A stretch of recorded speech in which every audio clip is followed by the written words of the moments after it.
FYP-academy years it is assembling Lenovo laptop, and you watch that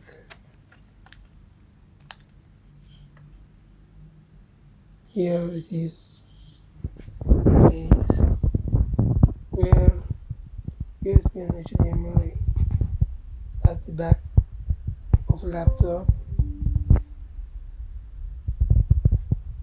and also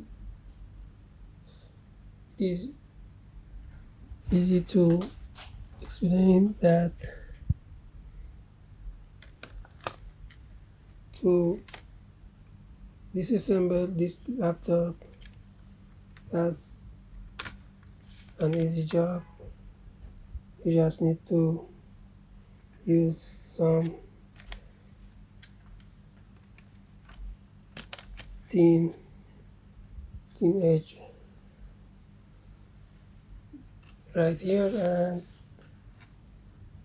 before that unscrew this for, and here area that is these tapes, there are screws and you need to unscrew them. Also, it is important to